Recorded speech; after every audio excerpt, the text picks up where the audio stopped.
Good morning. आज चलिए resistances और आरसी सर्किट पे कुछ प्रॉब्लम्स करते हैं इरोडोम में से।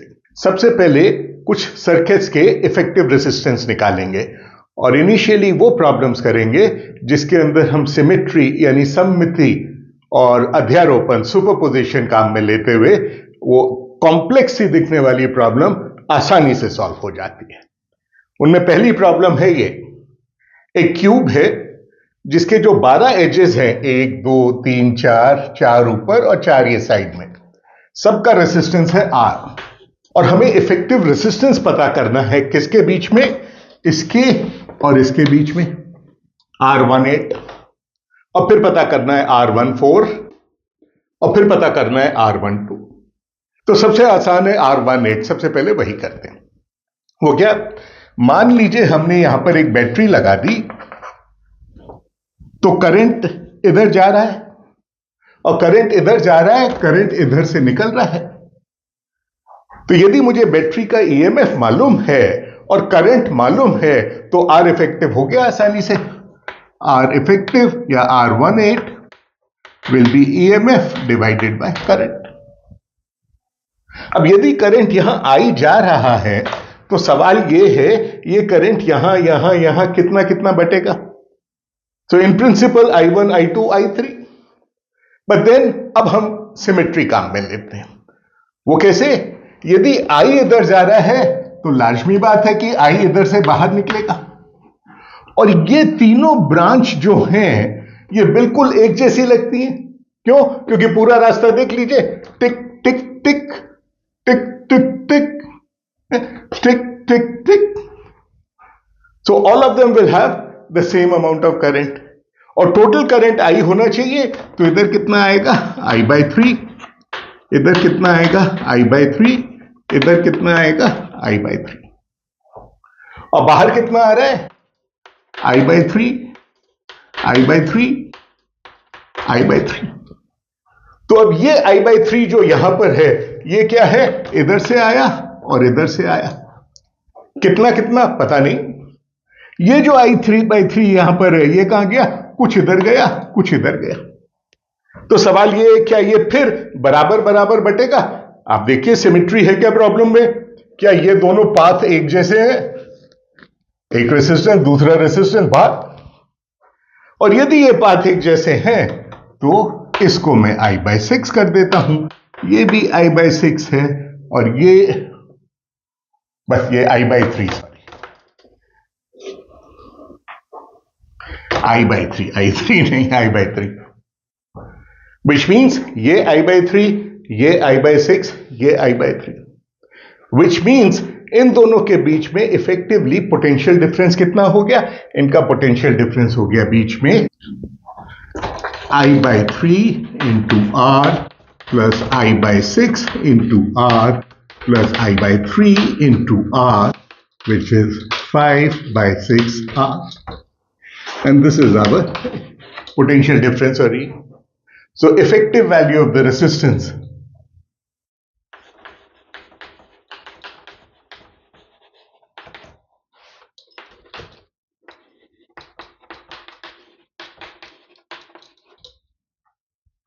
अब यदि सिमेट्री काम में नहीं लेते, I1, I2, I3, I4, I5, I6 ऐसे सब लिखते रहते तो भी हो जाता, but then you can imagine the amount of effort it will take.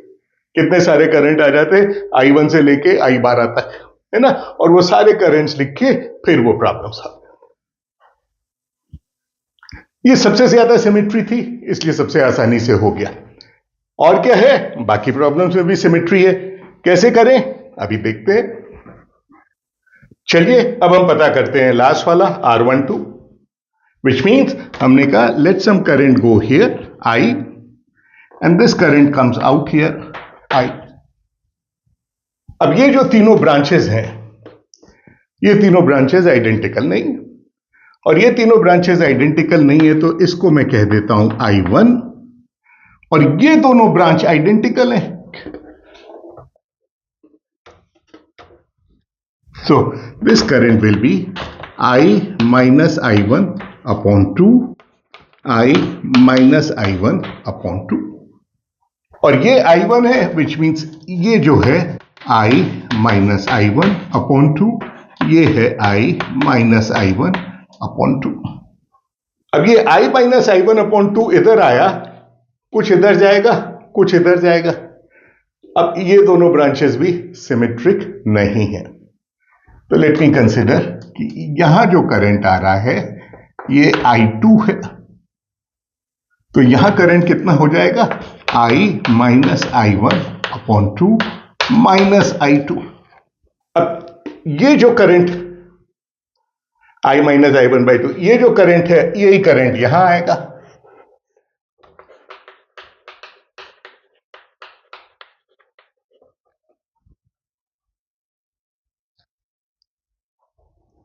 I2 इधर आया, I माइनस I1 बाई 2 इधर आया, तो इधर करंट कितना होगा, so this plus I2 is equal to, ये करंट कितना हुआ, बिल्कुल सिमेट्री से यही आया, I minus I1 upon 2 minus I2।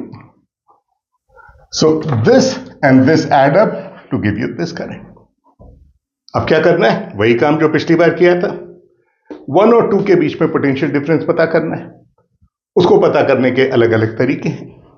अब ये वाला पाथ लीजिए, अब ये वाला पाथ लेंगे तो 1 और 2 के बीच का पोटेंशियल डिफरेंस हो गया R इंटू I1, ये पाथ लिया तो, और यदि ये वाला पाथ लिया तो आप लिखेंगे R into I minus I1 upon 2 plus the same thing plus R into I2। अब ये पाथ लेने की कोई जरूरत नहीं है क्योंकि वो बिल्कुल आइडेंटिकल हो जाएगा। So we can take one more path. What is the other path? The other path that we can take is, तो ये क्या हुआ, I minus I1 upon 2, I minus I1 upon 2 minus I2, इन दोनों को जोड़ दिया तो ये 2 हट गया, बाकी बचा I minus I1 minus I2। तो यहां करंट I2 था, इसी प्रकार यहां पे भी करंट I2 हो जाएगा। और इस पाथ में इधर करंट कितना हुआ, I माइनस I1 बटा 2 तो इधर आया, I2 निकाल दो, बाकी बचा I minus I1 upon 2 minus I2, and you add these two currents here and this becomes I minus I1 minus 2I2। इन दोनों को जोड़ दिया तो वो करंट यहां हो गया। अब आप केयरफुली देखो तो हर ब्रांच के करस्पॉन्डिंग जो सिमेट्री है सब में सेम वैल्यू ऑफ करंट आएगा। इस ब्रांच के करस्पॉन्डिंग कोई सिमेट्रिक ब्रांच नहीं है, इसलिए उसकी में अंदर करंट की वैल्यू बिल्कुल अलग है। दो ये लिख लिए, तीसरे के लिए एक कोई भी ये ब्रांच ले ली, तो ये क्या हो जाएगा, this will become R into I minus I1 upon 2 plus I minus I1 upon 2 minus I2 plus I minus I1 minus 2I2, then come here I minus I1 upon 2 मतलब into twice of this, and then come here between twice of this। तो ये तीन equations है, तीन unknown है, I, I1, I2। I1 और I2 को eliminate कर दीजिए, I के टर्म्स में सब कुछ पता कर लीजिए, and then substitute for I1 is equal to whatever into I, and then effective resistance will be R between 1 and 2 will be, and this answer comes out to be, if I remember, yeah, इससे थोड़ी सी ज्यादा symmetry 1 और 4 के अंदर है, वो भी इसी प्रकार कर लीजिए। सॉल्व इट, सीधे सीधे सॉल्व करने की जरूरत। ये इरोडोव की प्रॉब्लम थी नंबर 3.150। बोले इस तरह की एक लंबी चेन है, एक resistance R, 2R, R, 2R and so on. Last में इसको टर्मिनेट किया गया है, हम कहते हैं ये एक पूरी लाइन है, इसको टर्मिनेट किया गया है RX से, और ये पता करना चाहते हैं कि Rx की वैल्यू क्या हो so that the final resistance between these 2 points A and B, इन दोनों का बीच का रेसिस्टेंस Rx की वैल्यू के इंडिपेंडेंट हो। विच मीन्स यदि इन दोनों पॉइंट के बीच में भी रेसिस्टेंस Rx आता है तो फिर Rx 2R, और इन दोनों पॉइंट के बीच में भी यदि रेसिस्टेंस Rx आता है तो क्या होगा? तो यह होगा कि द रिजल्टेंट रेसिस्टेंस RAB जो है ये बाकी नंबर ऑफ सेल्स के इंडिपेंडेंट हो जाएगा।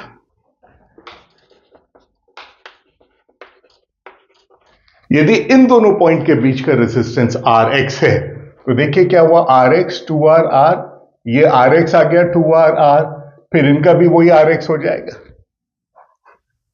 तो यदि इन दोनों पॉइंट के बीच का रेसिस्टेंस Rx आता है तो this final resistance becomes independent of what is the number of cells. और इन दोनों पॉइंट के बीच का रेसिस्टेंस क्या है? आसान बात है, एक रेसिस्टेंस ये रहा और इन दोनों सीरीज का पैरेलल, और पैरेलल इफेक्टिव क्या हो गया? This resistance should be Rx, so we demand Rx should be R into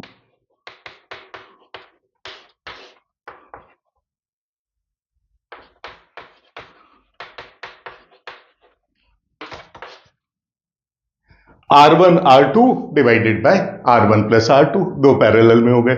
ये सीरीज में है, ये इसके पैरेलल में।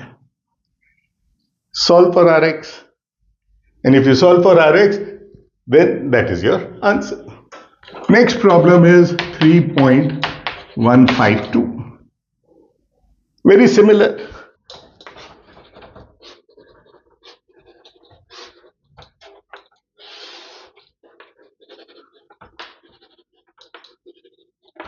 ये इंफिनिटी तक जा रहा है और ये दे रखा है कि ये 4 ओम है, ये 3 ओम है, यानी इसको हम R1 कह दें और इसको हम R2 कह दें। और बोले यदि इंफिनिटी तक जा रहा है तो इन दोनों पॉइंट के बीच का रेसिस्टेंस क्या है? तो ये तो बिल्कुल वही वाली बात हो गई क्या, जो हम किसी भी डेसिमल को फ्रैक्शन में कन्वर्ट करते हैं। जैसे 3.333 इसको फ्रैक्शन में कन्वर्ट करना है, so you call it something whatever x, therefore 10x is equal to 33.33. This implies 9x is equal to 30. इसका क्या लेना देना? आइडेंटिकल, वही तो चीज है। कैसे? ये देखिए, मैं इसकी जगह कहता हूं यहां रेसिस्टेंस पता करता हूं, और चूंकि ये इंफिनिटी तक जा रही है तो यहां पे जो इफेक्टिव रेसिस्टेंस है वो भी वही होना चाहिए जो कि इफेक्टिव रेसिस्टेंस यहां पर है। और ये रेसिस्टेंस हम कह रहे हैं again AB। So now what we are saying is ये RAB और ये R पैरेलल में है R2। सो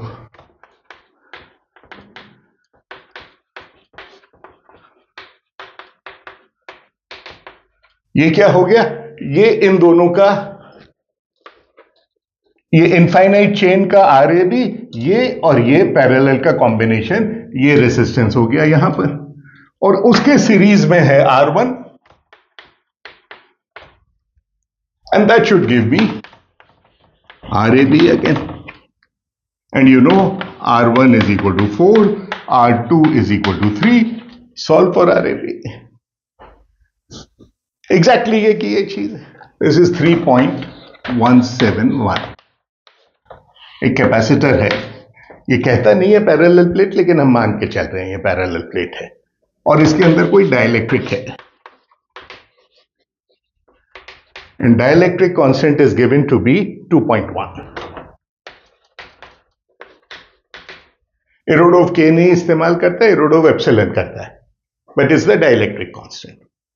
अब ये कहता है जब कैपेसिटर को चार्ज कर दिया तो 3 मिनट बाद ये आधा डिस्चार्ज हो जाता है, और 3 मिनट बाद आधा डिस्चार्ज हो जाता है तो इस डाइलेक्ट्रिक की रेसिस्टिविटी पता करनी है। अब चूंकि सर्किट में और कुछ नहीं है तो जो कुछ लीकेज है सिर्फ इसकी वजह से। तो ये जो है दोनों के बीच की दूरी, इसको हम L मान लेते हैं, area of cross section A मान लेते हैं,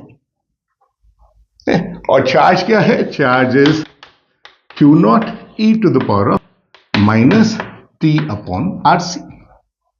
और ये बोले आधा हो जाता है कितनी देर बाद? तो बोलते हैं 3 मिनट बाद। Result is log of 2, Q cut गया, log लिया, माइनस log 2 ये है, so this is 3 divided by RC, और R into C 3 minutes, seconds करना है तो इससे तो RC की वैल्यू मालूम चली। बाकी चूंकि हमने अज्यूम कर लिया कि ये पैरेलल प्लेट है, तो रेसिस्टेंस क्या होता है? रेसिस्टेंस होता है rho into L divided by A, और इसका कैपेसिटेंस C कितना होगा? इसका कैपेसिटेंस होगा K epsilon 0 A divided by distance between the two L, and this quantity is equal to 3 into 60 seconds में लेना चाहिए ना सब कुछ, log 2। तो ये जो अननोन क्वांटिटीज थी ये कट गई, K की वैल्यू दे रखी है 2.1, नतीजा resistivity is 180 divided by 2.1 log 2 in MKS units. Next we do problem 3.173. ये कहता है एक 6 वोल्ट की बैटरी है, एक एमीटर लगा हुआ है सीरीज में, और एक वोल्ट मीटर लगा हुआ है। एमीटर की कुछ रीडिंग है, वोल्ट मीटर की कुछ रीडिंग है, और बोले बाद में इसको शंट कर दिया हमने एक दूसरे रेसिस्टेंस से। जब शंट कर दिया तो वोल्ट मीटर की रीडिंग चेंज होके हो गई VI अपॉन ईटा, और एमीटर की रीडिंग जो थी final current is initial current into eta.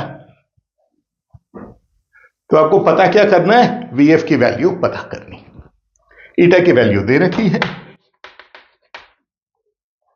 तो पहली बात तो यह कि इसमें एमीटर वोल्ट मीटर आइडियल नहीं ले सकते, क्योंकि यदि एमीटर और वोल्ट मीटर आइडियल हैं तो ऐसी स्थिति के अंदर इसका रेजिस्टेंस 0, इसका रेजिस्टेंस इनफाइनाइट, और कोई करंट नहीं आएगा, यह हमेशा EMF में शेयर करेगा। दूसरी बात, क्या इस बैटरी का कोई इंटरनल रेजिस्टेंस है? The answer is yes. क्यों? आइडियल नहीं भी है तो एमीटर का रेसिस्टेंस तो वोल्ट मीटर के रेसिस्टेंस के मुकाबले हमेशा बहुत कम रहेगा, तो मैं इसको निग्लेक्ट कर देता हूं। ऐसी स्थिति के अंदर यहां जो वोल्टेज है that will always be measured across the cell, यानी EMF माइनस इंटरनल रेसिस्टेंस के अक्रॉस जो भी ड्रॉप है। तो हमारा V इनिशियल क्या हो जाएगा? Our V initial, let us consider कि इसका कोई इंटरनल रेसिस्टेंस है, लेकिन दे नहीं रखा, doesn't matter. V initial will be E minus I initial into R, and I initial is E divided by resistance of the voltmeter plus internal resistance. Ammeter को तो हमने निग्लेक्ट कर दिया, 0 मान लिया, and V final will be E minus I final into R, and I final is equal to E divided by R plus RV upon R plus RV. इससे हम ये भी लिख सकते हैं that I initial is equal to E minus VI upon R, and इससे ये भी लिख सकते हैं that IF is equal to E minus VF upon R,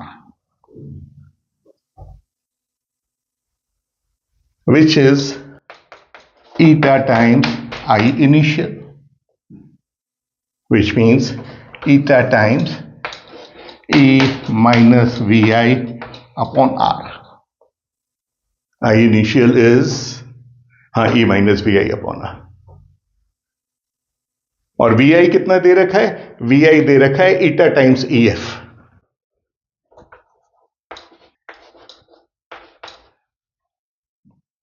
solve this and you will get, I remember, let me check, Vf is equal to E upon eta plus 1. Solve this and this is what you get. R तो दिख रहा है, cut जाता है.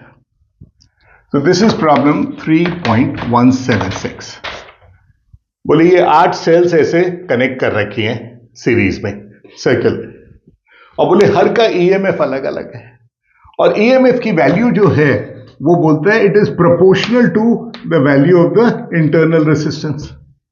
तो R क्या है, इसका internal resistance R1, R2, R3, EMF E1, E2, E3, and proportional है सबका such that EMF is alpha into R. ये दे रखा है. अब सवाल क्या है, इसके अंदर ईएमएफ और रेजिस्टेंस की वजह से कुल करंट कितना होगा. आसान बात है, टोटल ईएमएफ देख लीजिए कितना होगा, E1 plus E2 plus E3 plus E4 plus E8. तो सारा ईएमएफ जोड़ दिया, वो कितना हो गया,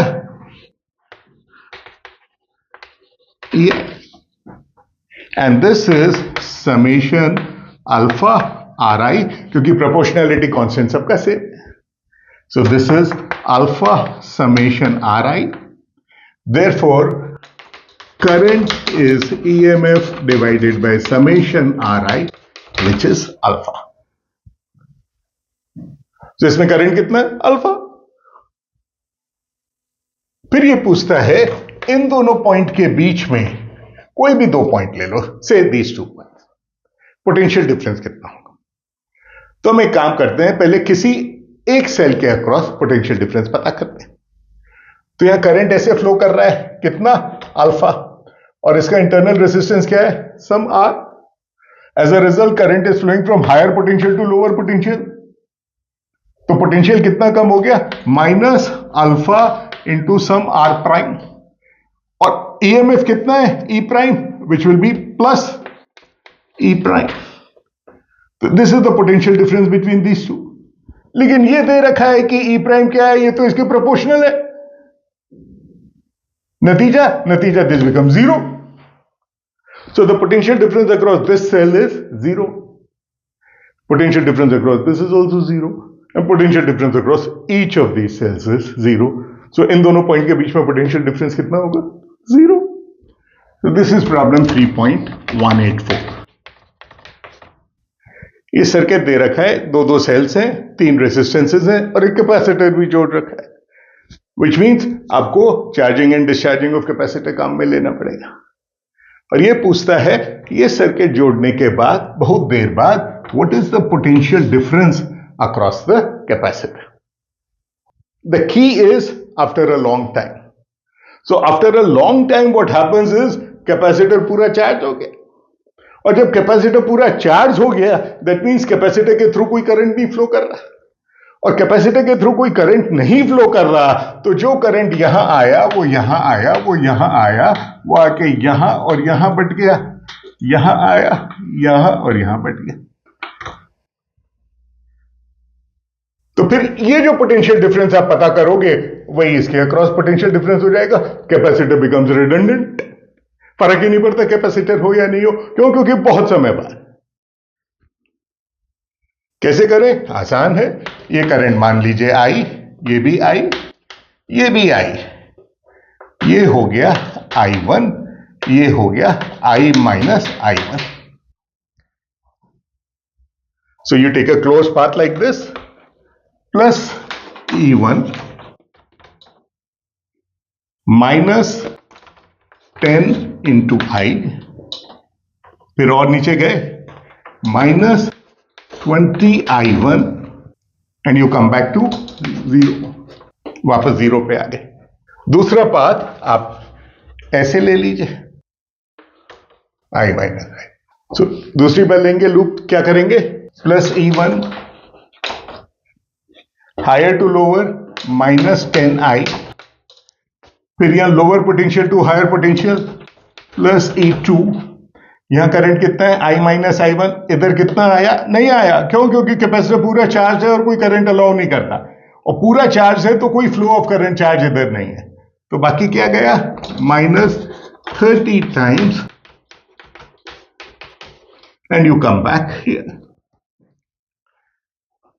दो इक्वेशंस हैं, सॉल्व कर लीजिए.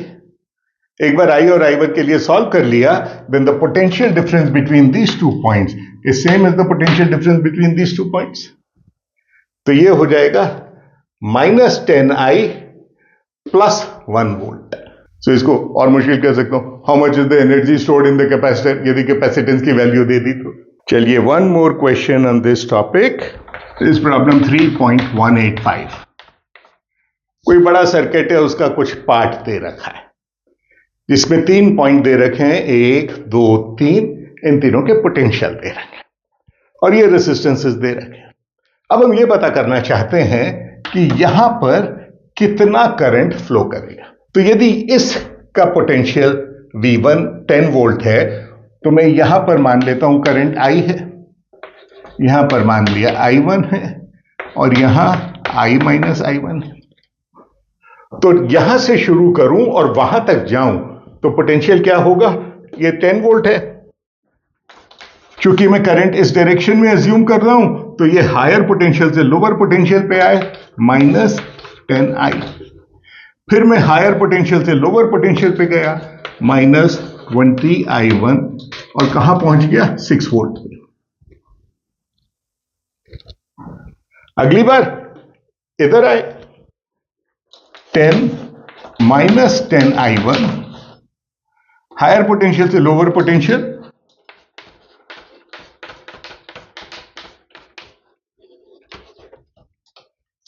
फिर वही बात, दो इक्वेशन I और I1 के लिए सॉल्व कर लीजिए. I और I1 के लिए सॉल्व कर लिया तो यही तो पूछा है.